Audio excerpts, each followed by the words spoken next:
Hello and welcome back to another one of my YouTubes. I'm actually really enjoying doing these. Don't know if anyone else is, but I'm having a lovely time. I think it's because I like chatting. Today I'm going to do a Q&A. I personally love watching these because I'm a right nosy Parker.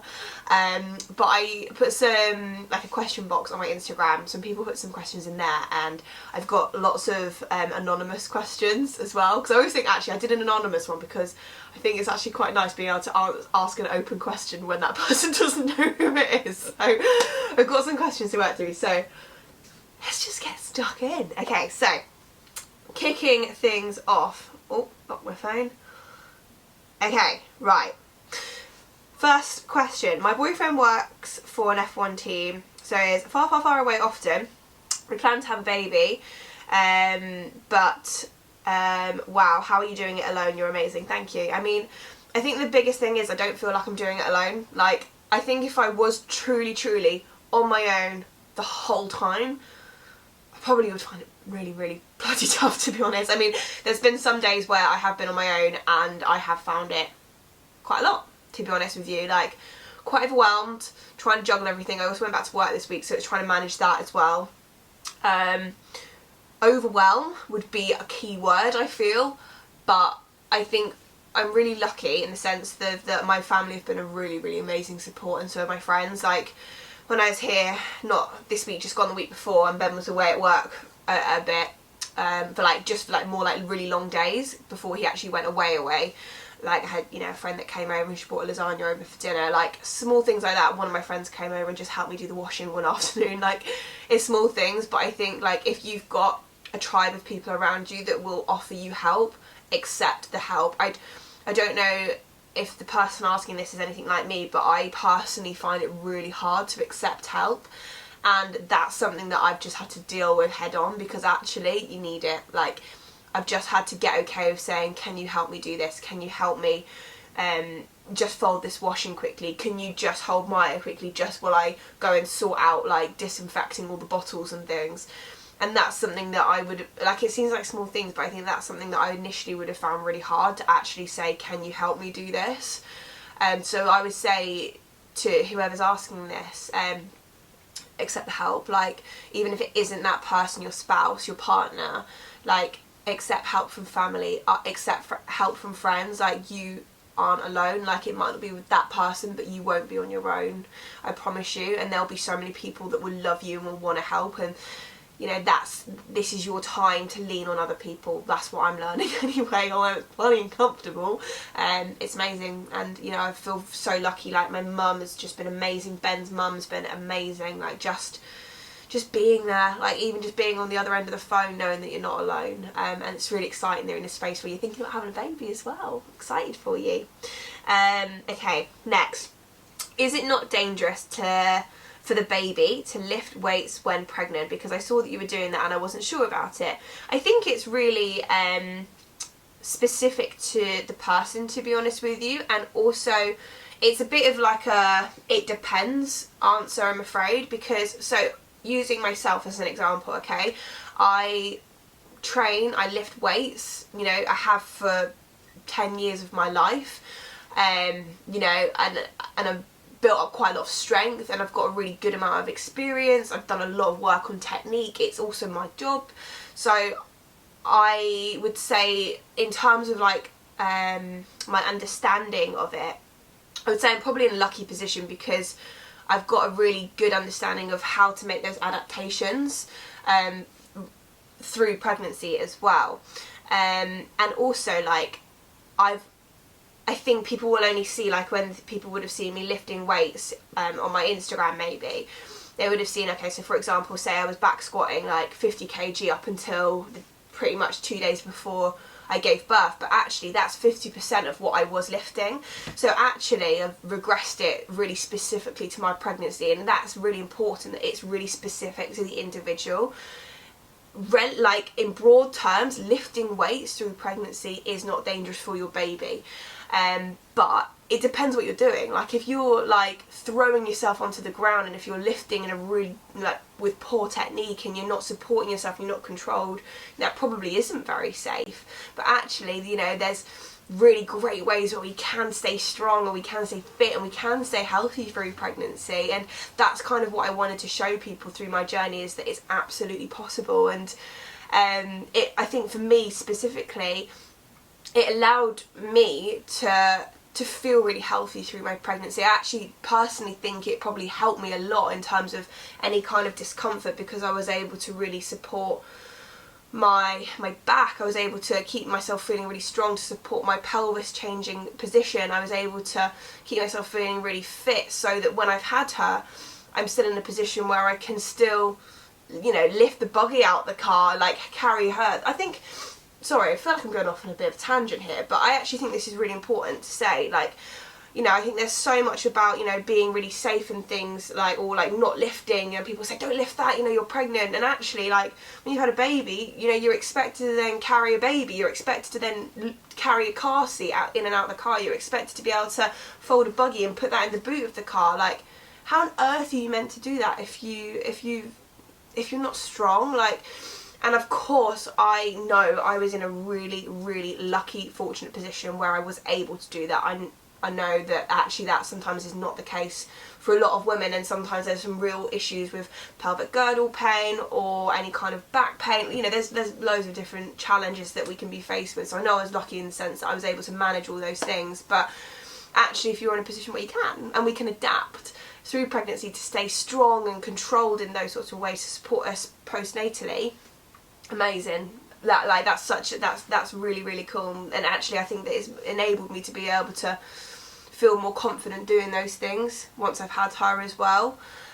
So kind of dotted around the houses, but specifically for me and where I'm at in my life right now and my life previously and through pregnancy, no, was not dangerous to lift weights through pregnancy.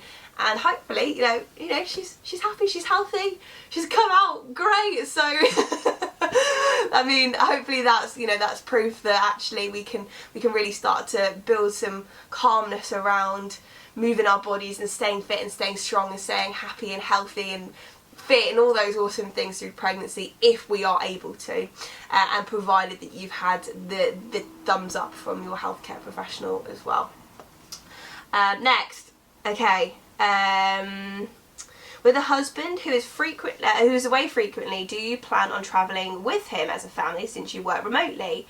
Not sure. I would love to.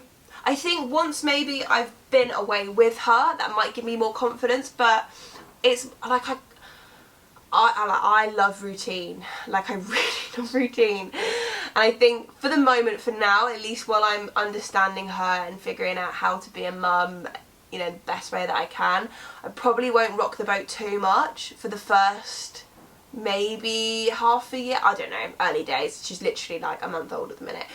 For the minute, maybe not, just because I really just want to establish a really strong foundation and routine for us. And also, the first half of the season, Ben's away, like the other side of the world, like they go to Australia, Japan, China, and I don't particularly want to do a long haul flight with her right now. It's probably easier to do it with the newborn, to be fair, but I don't think we need to right now, and also it's bloody expensive. Don't know if we can afford to do that right now. But maybe as I get more confident, I think so.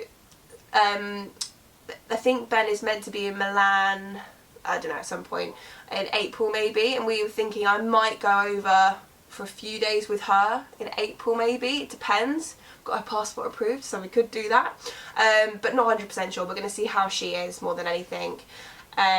Alternatively, I think there's a few days where Ben's off in June, and we were looking at maybe seeing if we could get in a little holiday as a family for like a long weekend maybe. Might do like an all-inclusive thing, and then once we've maybe done that, then maybe could look at maybe doing a couple of trips later in the year when he's more over it, like in Europe perhaps. I think that'll probably be easier, but you know, my work is remote, so I could technically go and do that, so not 100% sure just yet. Gonna see how it goes, but there is the option if we really, really, really wanted to later in the year, I think. Were you ever scared of not being able to get pregnant / was it planned? Yes. I was actually really, really scared that I wouldn't be able to get pregnant. Those that don't know my backstory, I'll save this, like the full story for another time. But long story short, I struggled for a really long time with disordered eating, and I was on the pill from when I was pretty young, like 15 or 16, until maybe I was 22, 23, and it took me over 2 years to get my period back. And I wasn't kind to my body for a really, really big part of my life when I was younger. So I wasn't sure, to be honest, like what that was going to look like. So yeah, that was always at the back of my head, like whether, you know, what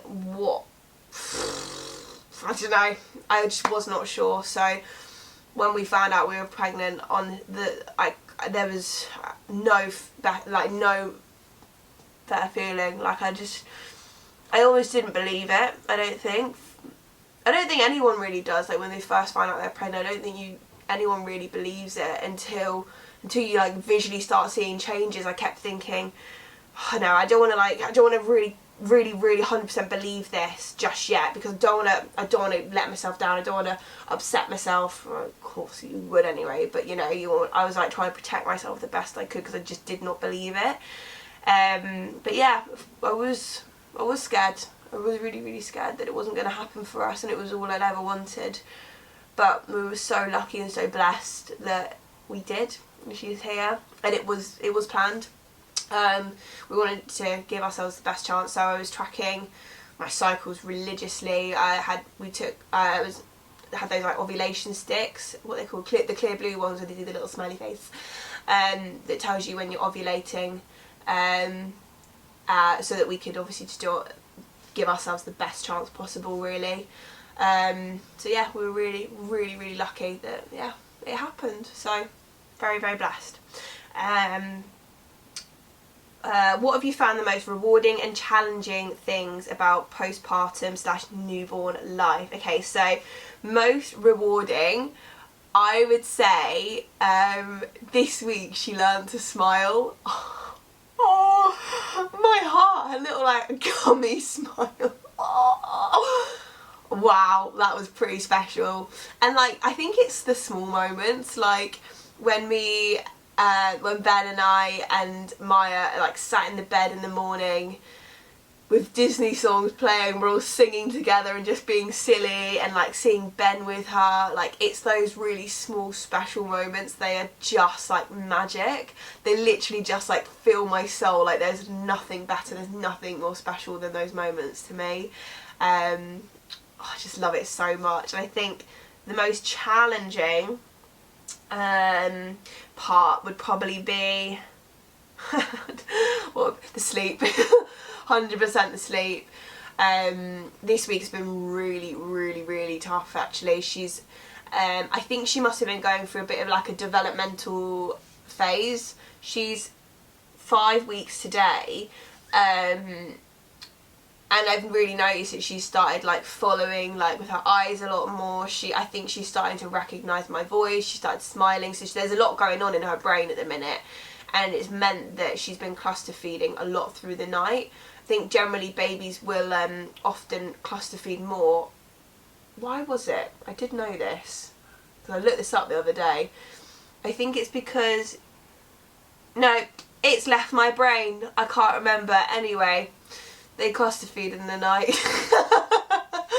maybe it's because there's more calories. I don't know. Anyway, someone out there will be able to maybe comment and tell me why. But it's meant that I've not been able to sleep at all, really. It's been very broken, maybe an hour at a time. So I've had this twitch in my eye for the last 2 days, which is blimmin' annoying. I've got a rash on my face right now, which is probably due to lack of sleep. My skin is so dry. I'm really going off on a tangent. Yeah, my body has changed a lot. That's been quite challenging, but I've surprisingly felt quite at peace with it. However, the last week I've started to get stretch marks on just this one boob, which is lovely. At least they could have been symmetrical. So I've got these lovely purple stripes all up this boob, which is stunning, but it's fine. It is what it is. Do you know what? It is what it is. It means that they're growing. There's milk for her. Great. it's fine, we're at peace, over it, moving on. So yeah, probably the sleep's been the most challenging part. Were you scared going into labour? How did you manage it, if so? I actually was not scared going into labour, and something I kept telling myself was, Tori, you live in a very privileged part of the world. Like, you live in the UK, you've got the NHS, like everything's very clean, you've got amazing healthcare. There is women giving birth in the rainforest with no pain relief. Girl, you're fine. You're absolutely fine. And that was what I just kept telling myself. So I weirdly felt quite at peace around it. But I think it was just the fact that I was like, I kept reminding myself, I was like, this is what our bodies are designed to do. Like, women do this every minute, every second, every moment of the day. Like, this is what my body is meant to do. And the moment I start like bringing stress and worry into this, like that is not going to do anything for that labour process. Those oxytocin levels, they're going to be in the toilet. So I just needed to keep like having a lot of positive self-talk around it. I was very real with myself about, like, I knew, you know, that there probably will be challenges through it, but it's okay. Like, your body is strong, you've done the best you possibly can to prepare yourself for this, you've kept yourself fit, you kept yourself healthy. There's nothing more than I felt like I could have done to put myself in a position where I wouldn't be able to manage it. And we got through it. We're out the other side. So if you are having any of those worries, like, remind yourself, like, you are strong, like, your body is designed to do this, you can do this. Like, have your mantra that you can say to yourself over and over again. Like, when I've been running marathons in the past, like, I've had mantras that I've said to myself, like, when my brain has been going off, like, you can't do this, you need to stop, like, you know, that you're not strong enough for this. Like, have a mantra that you can say to yourself over and over and over again to redirect that thinking pattern, whatever it is. Like, I'm strong, I'm fit, I'm capable. Like, it seems cheesy, but just have something that you can say to yourself over and over again, because it's actually really powerful in those moments where it feels really, really intense. I always think, in whatever you're doing in your life that's challenging. What are your top tips on things you actually need for the hospital?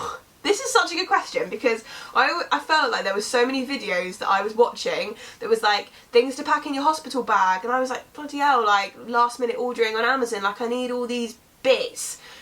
You don't need all the bits. I'm going to tell you now, you don't need all the bits. Like, because, and I'll tell you why, we got to the hospital and I was fully expecting, because I literally was like 0 to 100, like, I'd watched so many labour vlogs where people would think that they were there, they'd go into the hospital, they were 2 centimetres dilated and then get sent home. So I was fully expecting when we got to the hospital to be getting back in the car and going home again, but I just needed to know for my own peace of mind what was actually going on. So we actually left all the stuff in the car. All I took into the hospital was my water bottle and my notes for the hospital, like my little white card. That was it. That was all I took.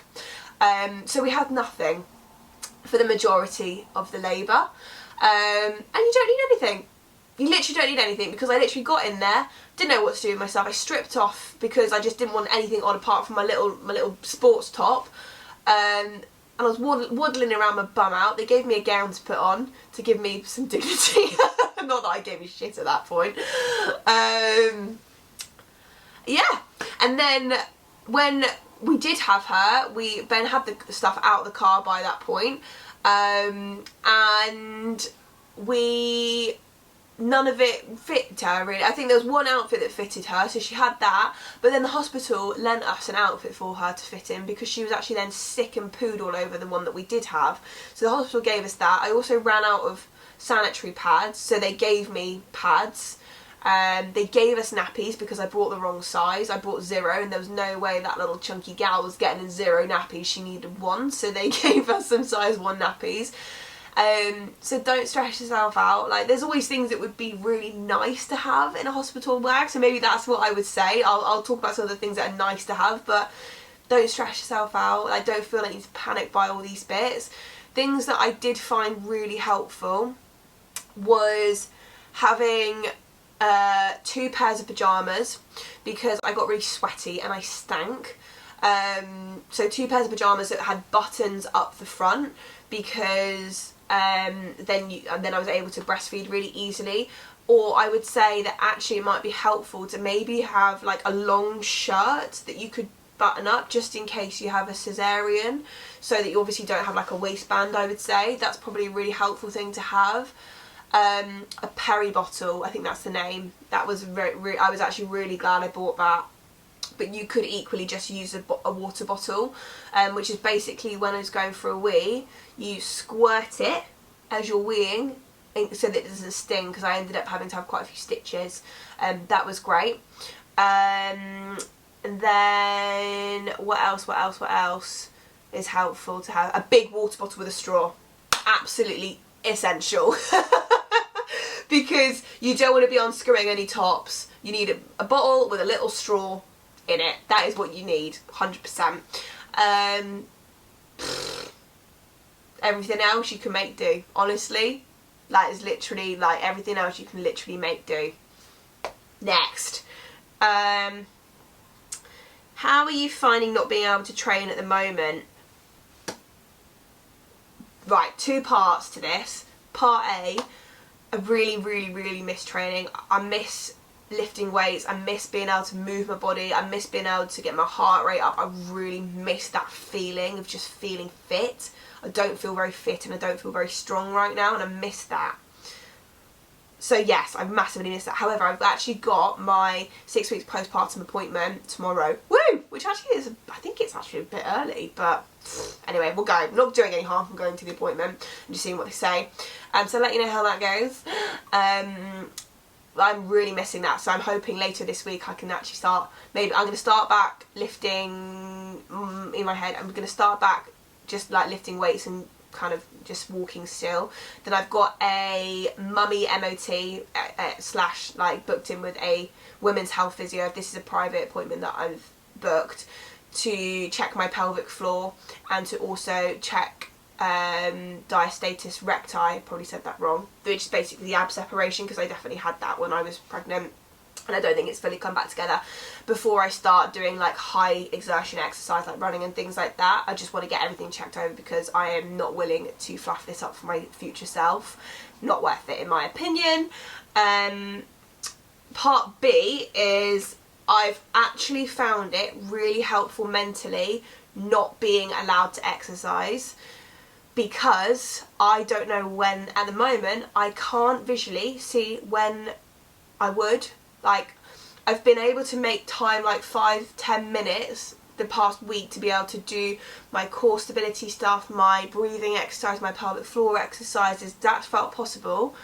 At the moment, with juggling work, with juggling trying to keep the house in order, with trying to wash myself and keep on top of the washing and make food, I don't know when I'm going to exercise, and I'm finding that really hard in my head. Like, I think it will be easier when Ben's home, because he's really amazing to be able to lean on and take her, but I'm finding it hard to like be able to give her to people for like an hour at a time, and I think I'll find it hard to be able to go and exercise. Like, I feel like I need to use people for that time to actually like work and give my time to clients and things. So I've actually found it helpful the last 5 weeks that I haven't been able to, because it's then just kind of said, right, well, you don't need to worry about that right now with your time, because actually it means that you can't, so therefore the time that you've got you can use it on these other things. So mentally I've actually found it quite helpful for myself to not have that additional pressure. Not that it is a pressure, it's a privilege, but hopefully that kind of makes sense. So this week I'm lucky in the sense that if everything's looking okay when I go to my appointment tomorrow, at least Ben's home, so maybe I could start just doing like 20 minutes, even. Like, it doesn't need to be going and being an hour, like, to start with at all. Like, even if I can just go and start and do like, some dumbbell deadlifts, maybe some squat movements, like a 4 exercises even. Perfect. That's a great place to start anyway. So I think it will just be a case of anything, like I'll start to build up evidence and I'll start to find ways of doing it as I start doing it. But that's the kind of like 2 parts of that, I would say. Do you and Ben want more children? If we can, absolutely. I would love to have 2 children, but whatever God gives us, basically. if we can have another baby. I'd love to have one. Maybe not yet, definitely not yet. But you know, in 2, 3, 4 years, would love to have another child as well. But at the moment, we just want to give her all of our love, all of our time. Like she's the world at the moment. I think I've got a couple more, and then I promise I'll go away then. How do you manage everything when Ben is away? Are you dreading the long season ahead? I don't think I'm dreading it. Like, of course I miss him so much when he's away, but we've talked a lot about this, Ben and I, like, is this the right job for... Check the time because I need to actually wake her up. She's sleeping at the minute. Okay, she's definitely gone past the 2-hour mark. It's fine. It's fine. She's sleeping on Ben's chest at the moment. I don't think I'm dreading it, because we've talked about, like, you know, because he's obviously away a lot for the year, but if he was in another job, for example, say he was in, I don't know, like, call it like just normal, like a different job, like a corporate job where he was going in and out of London, for example, I'd probably see him less, because he would have to get up at maybe, I don't know, 6 o'clock, because he'd want to exercise, he'd want to do his training, and then he'd be commuting somewhere, so he'd have to be on the 8 o'clock train into London. Then he'd probably get back at maybe 7 p.m, maybe, so probably only get maybe like an hour or two with him in the evenings, whereas when he's here, like he's back this week and he's here for a week. Yes, he'll go away for 2 weeks at a time, but then he might be back for a few days or maybe even a week if we're lucky. So I think it's just trying to find peace in what we've got, and there's so many positives that come from his job as well, and he's able to get there's so many amazing experiences that he gets to have. So I'm just trying not to think of it in that way, because I don't think, one, I'm gaining anything from it, but two, like, there's so much joy that comes from that job as well, and we're really... The camera just died. Perfect. Don't know what that cut off and me saying, but anyway, we're back and we're standing because it's charging. But I was just saying about how lucky we are with, like, Ben and this job, and, like, we're really lucky that Ben gets to work with, like, a really, really incredible person. He's got a really incredible team, so he's always in a great headspace when he comes back from work. He's so present when he's here, so we're just going to embrace it. We're going to embrace it for what it is, because there's no other way to do it, I don't think. Just got to lean into finding your rhythm, finding the positives that come from it. And when he is away, I'll go back to Devon as much as I can. I'll be with the family as much as I can, and we'll just find the joy in our routine the best we can, I guess. I think I got one more question. One more. Okay, let me read this out. So, I think you're just amazing. That's really kind. I'm not, but thank you. That's very kind to say. How did you know it was the right time to try for a baby? I'm 28 and hubby is 30. We're buying our own flat and we're wondering about how do you know when is the right time. I love the gym, so aware of the changes and also knowing when is right. Would really love kids one day. I don't think there is a perfect time. Like, I think there literally isn't. I think for Ben and I, we were just in a space of, well, we're really safe in our relationship. We're married. We had a home. We're like, I don't know what else we would need to add or change for it to be a better time for us. Like, we weren't scared of, like, not being able to do things. Like, I'm in a space in my life where I'm not particularly fussed about going out and having really late nights anymore. Like, I did that when I was younger, and, like, I find joy in being with my family. Like, that is the thing that makes me happy. And I think that we just we didn't know how long it was going to take us to be able to get pregnant, to have a family. So for us, it was a case of, well, no time like the present, really. Like, we're just gonna trust that, if we do start trying, if we do get pregnant, that was our story and that was what was meant to happen for us. And if we don't, then we also have to be at peace with it wasn't the right time as well, or I don't know. So I don't think there is ever a perfect time, but actually what I do know is now that she's here, like, it is perfect, you know, and you find your way, like whenever it happens at whatever point in your life. I think you figure it out, and actually you'll just feel at peace with it happening. So I think actually, like, yes, it can feel like a massive change. Of course it is, but also it doesn't mean that you can't still do those things that you love doing. Like, I don't feel like I feel deprived of the things that actually make me happy now that we've got her. It will be different, but we'll just find different ways of doing it, and I'm excited for all of that. Anyway, that was a lot of chit chatting. Have a beautiful rest of your day, everyone. I'm gonna go wake up Miss Maya now.